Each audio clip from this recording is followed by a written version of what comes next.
I hope you'll get to see the Thank you so much for joining us tonight. First of all, I think as the president of the Men Association of Ahmadiyya Muslim Community, I'm really surprised when people sit on these panels and try to tell what I as a Muslim believe in. There is no such thing as taqiyya in Holy Quran. On the contrary, the Quran clearly states, Lanatullahi alal kazibin, which means, may the curse of Allah be on the liars.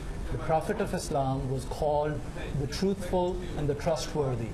There is actually a trust deficit in the world today which has nothing to do with Islam.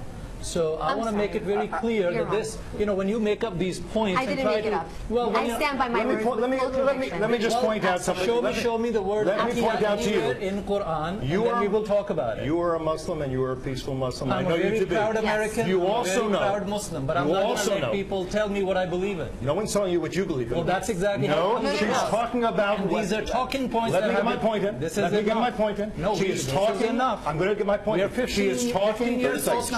She is talking about. I will not let such a lie. Let's let him talk. She's talking about what the Supreme Leader of Iran believes. He is a Muslim who would say you are not a Muslim. He is a Muslim who would say you are a heretic and an apostate. You do know that. That does not change anything. People said his interpretation of Islam is not yours. Am I right? I think it's really Am I right or wrong? I just want to jump in here. Yes, please. Hang on. We're going to. He believes in. I think it's really important. I think it's really important when we use these terminologies like tazkiyah, it's really important to understand the context of these terminologies and where they arrive from. I mean, to randomly throw out a word like that and use that to justify terrorist actions or any kind of deplorable behavior, I think that's incorrect, regardless of what religion you adhere to or what religion you subscribe to. We're not here to debate the Quran, okay? That is a conversation that is why it should not be thrown out within the loosely. Muslim community. And I think everybody can agree that there are multiple. Can we agree on this? Let's agree on this. Iran has a history. That's a little bit problematic.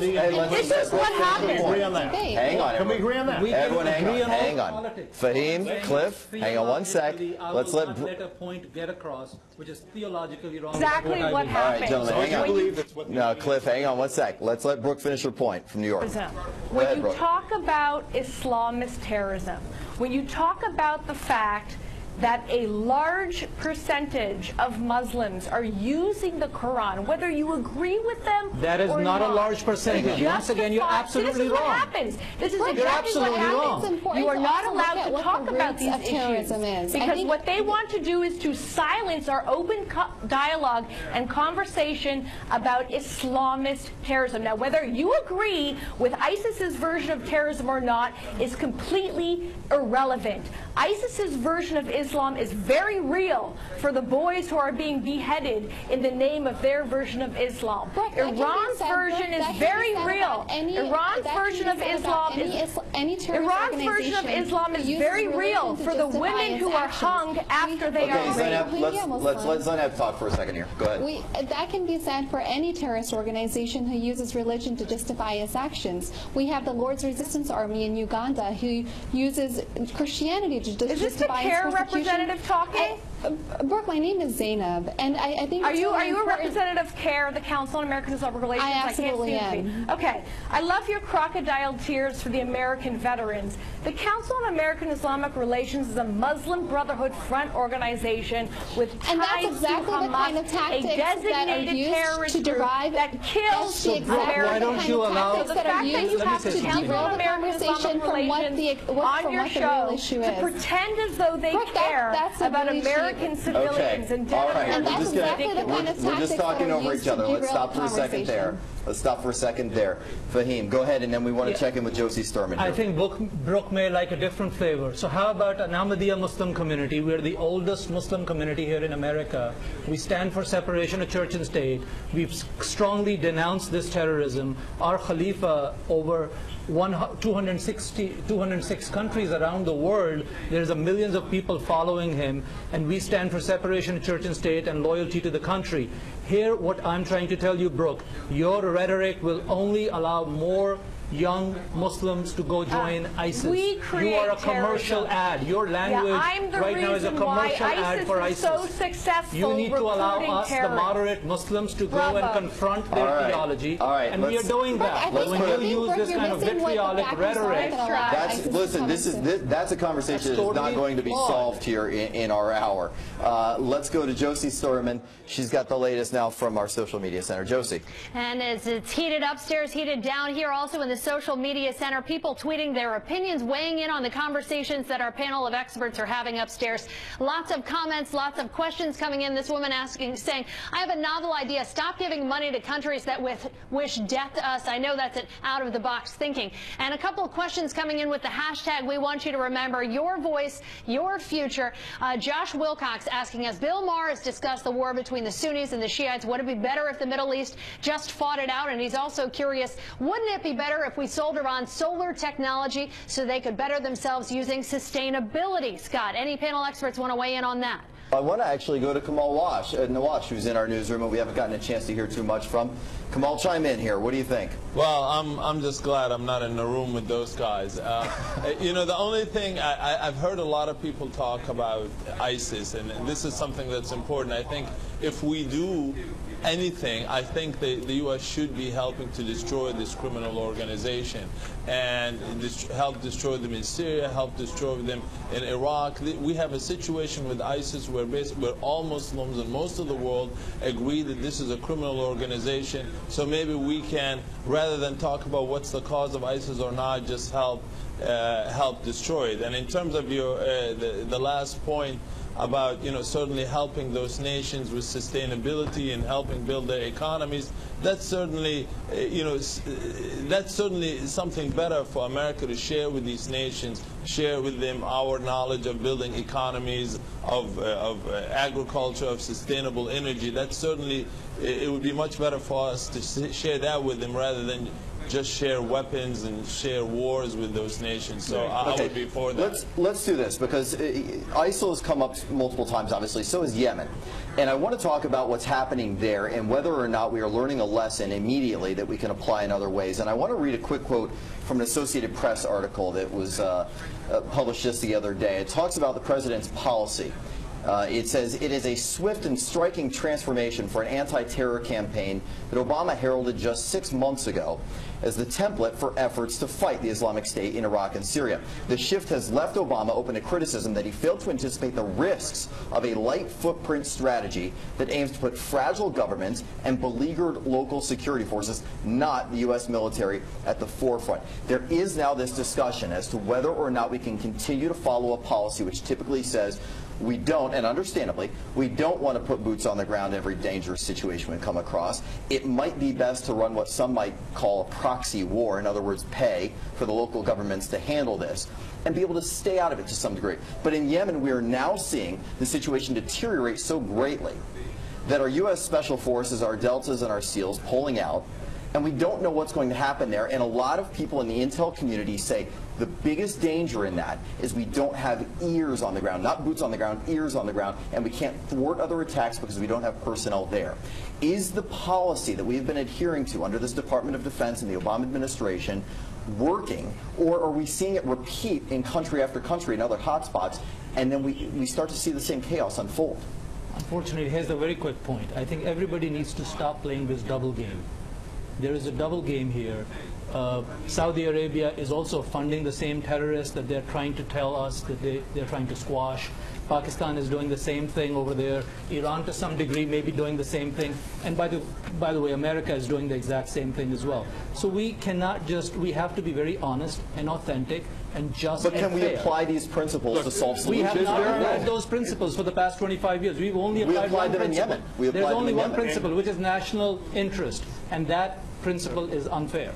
What happened, let's just understand what happened in Yemen, and the president should learn from it. He called this Yemen a success story, and it's a terrible failure where you have both Al-Qaeda in the Arabian Peninsula, a terrible terrorist organization, is based there and has attacked us, and you also have the Houthi rebels supported by Iran getting tons of ammunition and weapons from Iran right now as we speak. Exactly what I call double. All right, so we have to understand that the strategy, if you can even call it that we've had up to now hasn't worked, has failed, and we need now to think of what is our strategy for defeating the various jihadist forces, Sunni and Shia alike, in the world, and supporting the moderate Muslims who are willing to fight those forces, and there are moderate Muslims willing to fight those forces. Okay, coming out of this soundbite, we want to hear from, hang on, we're going to go to a soundbite, and then I want to hear Adele's response to this. I want to hear from Senator Johnson on essentially the idea of ISIS becoming a franchise. He already lost that negotiation right from the start. There is no good deal left in this thing. I mean, the UN began sanctions against Iran back in 2006 with resolutions that called for them to stop, to suspend the enrichment of uranium. President Obama starts these negotiations, and what's the first thing he does? He relaxes the sanctions that brought Iran to the table, and he allows them to enrich uranium. So now all we're arguing over is how many centrifuges are going to spin. You know, how quickly will Iran be able to race to a nuclear weapon? By the way, there is no peaceful purpose. All right, that was the soundbite on Iran instead of the one on Yemen or on ISIS. But what he was saying in the comment that he gave us earlier today is that ISIS is continually seeing what they would consider to be successes, and so they are franchising. And now we have seen, although it might be a bit exaggerated, but we do know to some degree there have been recruitments going on in Afghanistan now for ISIS members, paying them $500 to essentially take up the cause as hired hands. What do we do, if anything, to stop this momentum? And Adele, I want to ask you, because we're also seeing this growth in foreign fighters, where every few days there's a report of someone else leaving to fly to Turkey to get into Syria to join the fight against U.S. forces. There really is. You see it in Europe, you see it even in some cases, I think, in the United States. I have to check up on that. We have a lot of cells that are really hidden within the U.S., and Europe has forewarned us about this. What can we really do? You know, there was a lot of controversy over the posting of the video of the Jordanian Hashemite pilot who was burnt alive. You know, very professional video, I must say. They must do really well with all that oil they're basically stealing and selling. Yeah, can we really stop people from recruiting? No, people have free will. People have a choice. The best tool that we can use is education, because right now you have a lot of people who are extreme, who are really getting into the minds of the youth and radicalizing them because they don't have any kind of foundation to be able to counter it and juxtapose it against. So I think education is the biggest tool that we can use, and to a certain degree we do have to protect our citizens. You know, you mentioned earlier that nationalism can be an issue, right? But if you look at it... Solely national interest. I say all the policies are solely based on national interest, and that's by definition unjust. But I must say something to you. If you look at it, Russia, India, China, that's a whole other topic that we can discuss. Sure. They definitely have their national interests at heart. I understand America, that. if it doesn't have its national interests at heart, we're going to fall faster. I completely understand, and you're right, that's a longer discussion. But very Yeah. quickly to answer your question, Adele, I completely agree with you. Education, but theologically we need to break their argument. This is an ideology that is stemming from belief. They link it back to Quran. And Ahmadiyya Muslim community is an extremely unique situation because 100 years ago our community was founded in India, which was ruled by the British back then. And the founder, Mirza Ghulam Ahmad, who claimed to be the Messiah, he said back then that there is no more jihad of the sword. He said you will wage a jihad of the pen. And despite extreme persecution, Adele, our community has stood by that jihad of the pen, and we theologically prove, and that is the battle of ideas, I believe, can I which is jump needed. Just to add on to what Fahim was saying, as a representative. Look, the question, just let me focus this group a little bit. The question is, when should the United States put troops on the ground? Obviously, it's not a good idea to do it all the time, but there are instances where it is absolutely necessary. And I think the situation with ISIS is one of those situations which is absolutely necessary. Keep in mind, ISIS is not just a typical terrorist group. These are the same people that fought the United States and Iraq and caused the most powerful military substantial casualties. They actually, you know, it was a tough fight for the United States. So if it was a tough fight for the United States fighting the predecessors to ISIS, imagine how weaker countries in the region are going to be able to respond to them. They can't. Right now, if ISIS was to go up against any of the Gulf countries, whether it's Saudi Arabia, Kuwait, or as we see in Syria, or anywhere it gets its foot in, it will probably defeat those countries, because the way those countries are made, they build their militaries They train their militaries to fight other militaries, traditional militaries. Their militaries are not equipped, nor do they have the training to fight militias like ISIS. And this is where the United States has a role to play. And certainly, while I think it's not a good idea to put American, for us not to be adventurous anymore and not to send troops, but I think ISIS is one of those exceptions that we should do it. We should attack ISIS and help every country defeat ISIS. Well, yes or no, Kamal? Yes or no, Kamal? Because let me just point out to you, Kamal, that while the predecessor to ISIS absolutely killed hundreds or thousands of Americans, the Shia militias in Iraq, who were supported by Iran, also killed hundreds, if not thousands, of Americans. So the Islamic State is a terrible problem, but the Islamic Republic cannot be the solution. But these are two different things. Yeah, hang on, let's get to Brooke. Hang on, let's get to Brooke. Go ahead. Defeating ISIS is a priority. Defeating ISIS is a priority, but one of the #1 things that we can do to defeat it is stop referring to it as the Islamic State. That's what they call themselves. I've heard That's what they call themselves. How can you say they can't call themselves Asian, that? Does that make you Asian? If I call myself... Well, yes, if you want to call yourself Asian, you're Asian. So you get to call yourself what you want. That's a problem that we have to address then. Because ISIS calls itself the Islamic State. They call themselves one thing, but their actions in no way, shape, or form reflect the teachings of Islam. And it's important for us to stop labeling them as the Islamic State, because when we use that terminology, we're actually granting them the religious legitimacy that they seek, and that's what they use as a recruiting tool. I think it's wonderful. It's a religious adaptation, and it doesn't garner them respect by calling them. People don't say, well, because they call themselves Islamic and we reference them as ISIL or ISIS, it doesn't mean there's an inherent respect for religion out of it. I think everyone recognizes what they are and what they stand for. I don't think there's a lot of gray area there. What I want to talk about now is whether or not we are making ourselves safer in this fight. Look, the whole reason we have more people on the ground is not just because the Taliban has been re-energized in Afghanistan. There's also a great fear of whether or not an opportunistic ISIL is going to try and take advantage of the chaos there, just as they're seeing in Yemen and other places. Are these moves that we're doing right now, for example, keeping another 9,800 instead of 5,500 in Afghanistan, is that making us safer? I want to go to a soundbite from the President real fast where he explained why we're doing what we're doing on these troop numbers. Here's the President earlier today.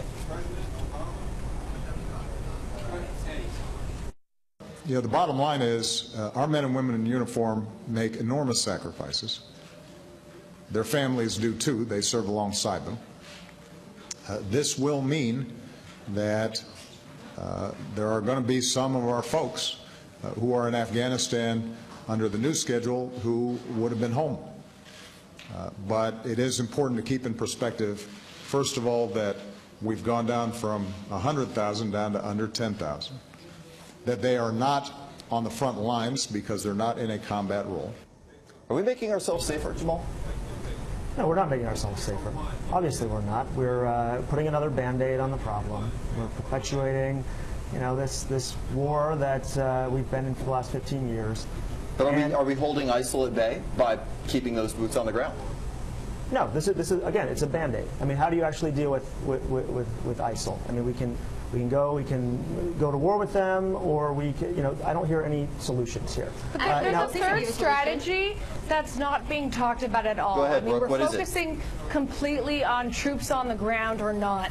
But what we don't understand is that ISIS is more than just a terrorist group. It's a franchise. It's a very diverse criminal enterprise, and our militaristic strategy to date has basically been sending drones and striking the oil fields that we think sustain ISIS. While oil fields obviously are a key funding source for ISIS, so are the Gulf states. They're funneling hundreds of millions of dollars towards ISIS. ISIS engages in kidnapping, extortion, robbery. They engage in the trafficking of counterfeit cigarettes, of passports, of pharmaceuticals. They have front companies. They have launderers. The foreign fighters are coming in, but also foreign entrepreneurs, corporate criminal entrepreneurs are coming from Europe, teaching them. So what we need to do is we have to engage the business community as well to come to some sort of economic strategy to beggar this terrorist group, because it's not just about using theology and using Islam to justify violence. It's also about how they operate financially. we need to support United Nations. Just last month, United Nations Resolution 2219, 7-page resolution, talks about all those economic sanctions, making it difficult for ISIS to sell their oil, making it difficult for them to sell cultural heritage. And by the way, the Khalifa of Islam, or the leader of our community, said the exact same thing a year ago. We need to cut the supply chain of ISIS first. But hey, very quickly, people talk about boots on grounds. I strongly believe the American foreign policy, at least in this case, should be more like Home Depot. You know, you can do it, we can help. We're not going to do it for you. A lot of these Muslim armies need to come together, clean their own backyard. Yes, America should strategically. Is that possible, though, Adele? You said you agree. Is that possible? Let's be honest. We haven't seen it yet. The Jordanians are probably the best organized, at least trying to ally themselves in this fight. Is it possible? Well, I think King Abdullah definitely showed an exceptional display of valor by suiting up and really standing up and taking a leadership role. And you don't see that very often. That's what needs to happen. Yeah, Al-Sisi, actually, of Egypt, he came out and said there needs to be a revolution within the way that Islam is being interpreted right now. Right. And it has to be the responsibility of the people within the society to stand up and to take action. But is it going to happen? That's the question. Who's going to really lead that battle? Who's going to do it? Someone in the Middle East has to do it aside from the United States. That's exactly right. No, exactly right.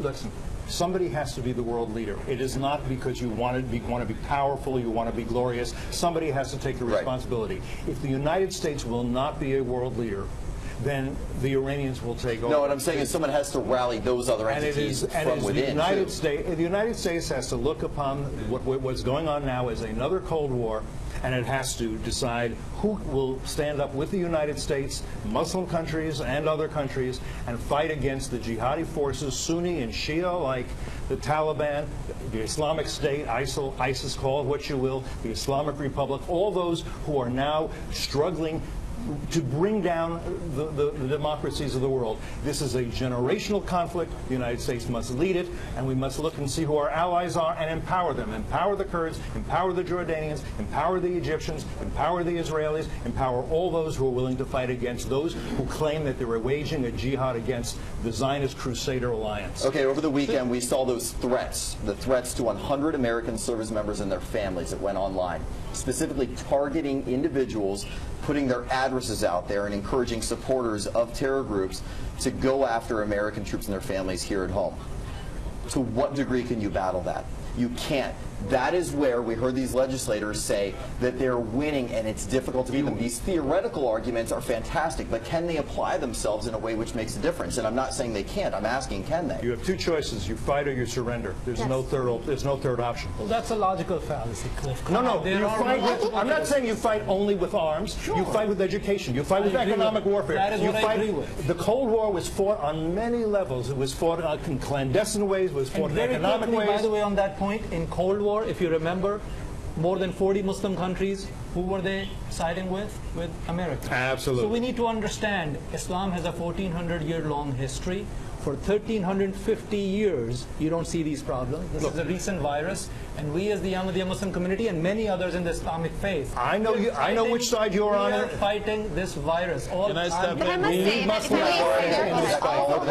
as Americans also have to examine our own policies. As we take on this challenge, we also have to examine our own policies and see what role our policies are playing in helping to contribute to this vast buildup of extremism all across the world. It's not a coincidence that we see these terrorist organizations in many Muslim parts or Islamic parts of the world. I think since the advent of the war on terror in 2001, we've seen a very distinct way in the way our policies have affected Muslims throughout many countries across the world. And I think if we want to have tangible change in this phenomena that we're seeing, we have to be able to examine our own policies and have honest, frank conversations amongst ourselves. Right, we got to examine our policies of supporting the Muslim Brotherhood over the current government in Egypt. Look, here you go again derailing the mother of all terrorists. Look, here you go. Interrupting. See, these are exactly the kinds of tactics that distract from the issue at hand. We have to examine our policies, but we shouldn't be looking at